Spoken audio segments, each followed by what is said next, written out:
आदरणीय, देखिए हमारे देश में एक नारा बड़ा प्रसिद्ध है, जय जवान और जय किसान।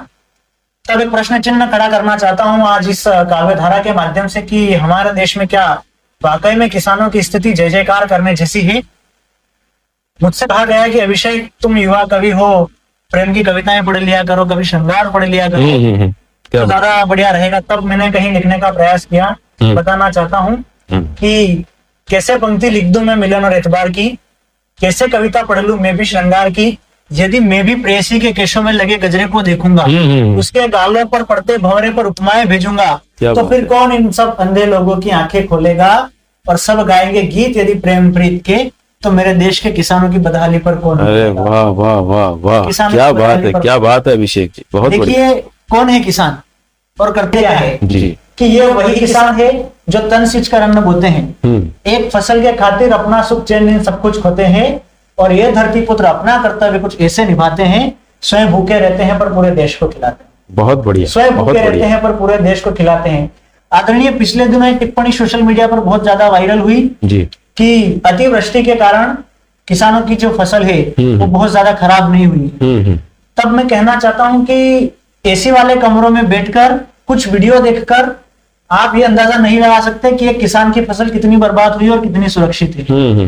अंदाजा तब लगाया जा सकता है कि आप उस किसान की तरह बारिश में भीगे, ठंड में ठिठुरते रहें, बिल्कुल, और आप उस मिट्टी के साथ मिट्टी में मिले, तब आप जानेंगे कि एक किसान किस तरह एक नन्हे बेटे के समान अपनी फसल को पालता है, और जब वह किसी कारणवश बिगड़ जाती है तो उसकी व्यथा क्या होती है। बिल्कुल बिल्कुल, मैं बड़ी गंभीरता और जिम्मेदारी के साथ कहना चाहता हूं कि वो किसान जब मिट्टी में मिट्टी की तरह मिलता है, तब कहीं जाकर के हमारे देश में हमारे घर में चूल्हा जलता है। और आप कहते हो कि कोई फसल खराब नहीं हुई, तब दो पंक्तियों में अपनी कविता को समाप्त करते हुए मैं किसानों की जिम्मेदारी बता देना चाहता हूँ। और देखिए क्या होता है किसानों के साथ साथ जी, कि ये वही किसान है जो तन सींच कर अन्न बोते हैं, एक फसल के खातिर अपना सुख चैन सब कुछ खोते हैं, और ये धरती पुत्र अपना कर्तव्य कुछ ऐसे निभाते हैं, स्वयं भूखे रहते हैं पर पूरे देश को खिलाते हैं।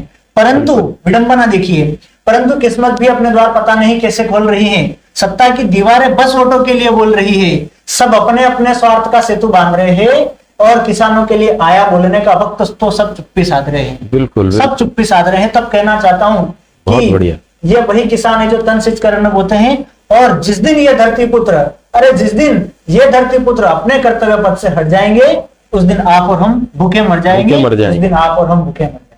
क्या बात है अभिषेक जी, आपने किसानों की व्यथा को जिस तरह से शब्दों में पिरोकर कविता के रूप में प्रस्तुत किया है, वाकई बहुत सराहनीय है, बहुत ही बढ़िया है।